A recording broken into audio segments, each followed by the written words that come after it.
It's beer o'clock on Real Ale Craft Beer. Today we're going to be taking a look at Aldi's brand new 440ml cans of craft beer. This is Hop Till You Drop. It's a triple hopped pale ale coming in at 4% ABV. There's a look at the can.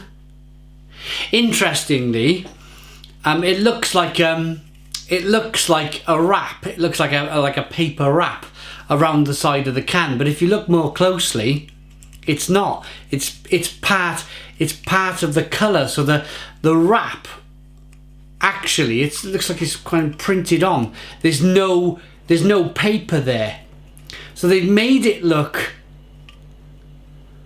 craft just by doing that alone. I'm quite excited by this. The reason being, there's a massive kind of boom of craft beer hitting supermarkets at the moment in the UK.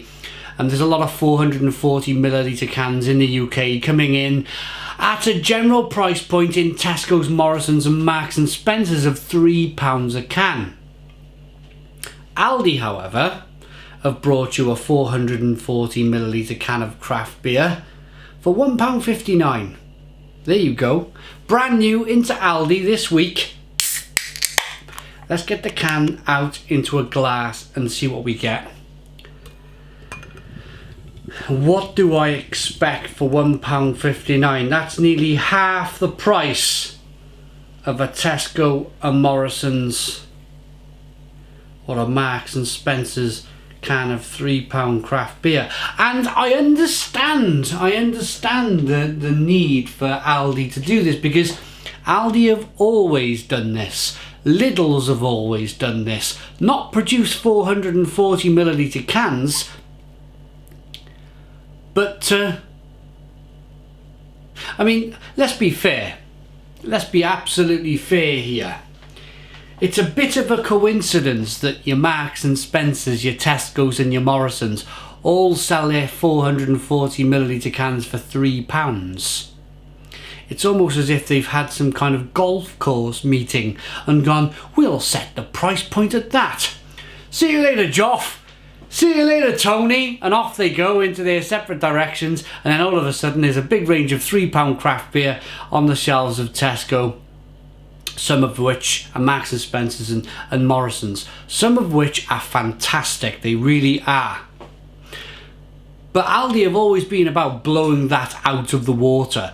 If Tesco's and Morrison's and Marks and Spencer's produce a pack of expensive sausages for £2.50 a pack, Aldi will sell you a pack of expensive sausages wrapped up in the same cellophane and packaging for £2. It's always been their business model to undercut the establishment. We got a 2-finger white head, good levels of carbonation. It's a gold and amber coloured beer. Very clear to look at. Triple hopped, not double dry hopped, triple hopped this one. There's not much on the side of the can. This is their Founders edition. There's not much to read, to be honest. There's even speculation in my very comments box as to where this is brewed. Some people say Marston's, some people say Shepherd Neame, only because I've reviewed some of the Hop Foundry beers before. Let's get the aroma.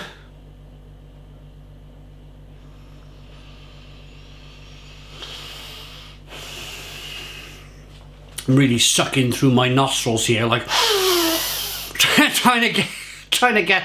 I mean, for a triple hop beer, I'm like really trying to.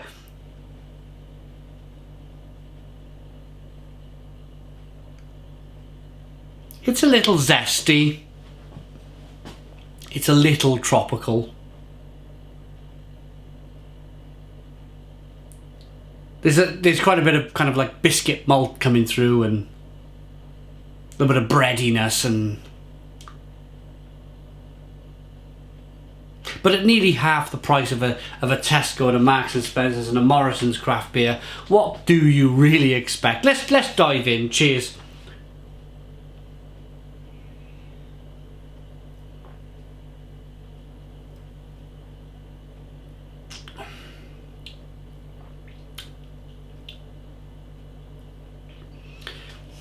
Oh, blimey. Blimey. This is a very good traditional best bitter. A very good traditional best bitter. Really is. If this was poured to me down the Fox and Hounds with a thatch roof and the fire burning, a traditional kind of poured beer from a big regional brewery, then I'd be fine with that, paying £1.59 for a 440ml can. But it's not. It's not. Oh no. This is called Hop Till You Drop. And it's a triple hop pale ale at 4% ABV. So at this stage of the review, I need to be fair. I need to be as fair and I need to be as honest as I was if you've seen my Guinness Hop House Lager review, where I tore that beer to shreds. I really lost my temper. The days where I lose my temper over a beer are well and truly gone. But this is as shocking. This is as shocking as Guinness's Hop House Lager, where I was like, well, where's the hops? If you're the point I'm trying to make, if you're gonna write "hop till you drop" on the front of the can, then it really should be hoppy. It really should be hoppy. It was the pardon me. It was only 3 days ago. 3 days ago, I was doing a live stream on YouTube, Tuesday Night Live, talking to everybody, and I was talking about the £3 cans of beer in Tesco's and Morrison's and Marks and Spencer's. Some are fantastic, absolutely fantastic. The Marks and Spencer's Aber Ales Cafe Creme, terrific beer, terrific. The Tesco Brewdog versus Cloudwater, fantastic. The Morrison's Brewdog versus Northern Monk, fantastic beer, really fantastic beer. And the North Brewing Company's, the big tall red can for 440ml, can't think of the name off the top of my head, very good beer.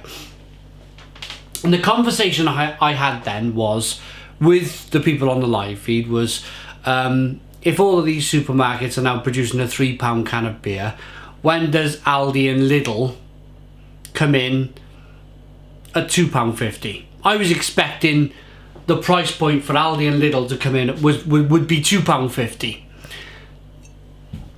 and make something relatively the same, but for 50 pence cheaper.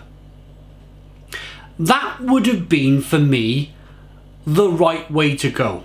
If I was the beer buyer for Aldi or the beer buyer for Lidl, I would have undercut them by 50 pence a can, and I would have produced something very similar to what they're producing, with a well-known craft brewer who's willing to contract brew the beer and to can it and whatever else, the finished product on the supermarket shelf.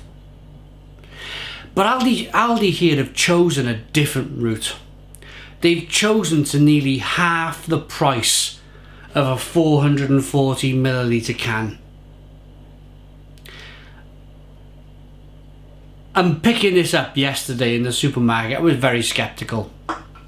I was very like, there's no way they can, because at the end of the day, if you're a craft beer drinker, if you've been drinking craft beer for a while, then you might be fine with the Tesco and the Morrison's and the Marks and Spencer's can. But if you've been drinking beer for a while and you pick this up, then it's exactly what I mentioned earlier. It's cottage pub, Fox and Hounds, Sunday dinner with a okay-ish best bitter on the side. That's exactly what this is here.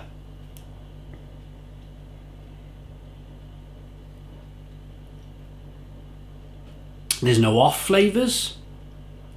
There's nothing particularly wrong with it. It's malty, it's biscuity, it's bready.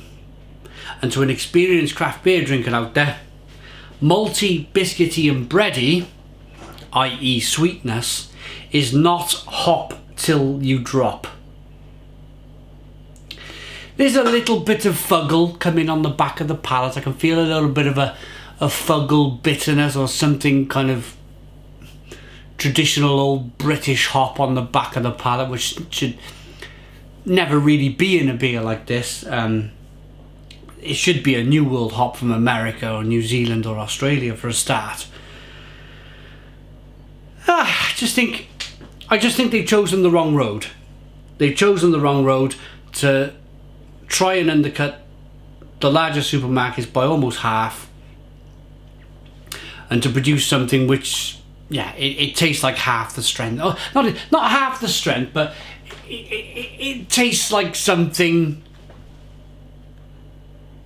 I mean, for 4% ABV, you can already buy a 4-pack of Aldi or Lidl. They do, like, it's called Shipley's or something. They do a 4-pack of Best Bitter for like £3 or £2.50 or something. And I would preferably, price point wise, I would preferably pick up a 4-pack of their cling film wrapped Best Bitters for that price point. Yes, it might only be 3% ABV, but this is only 4% ABV, and there's not that much difference.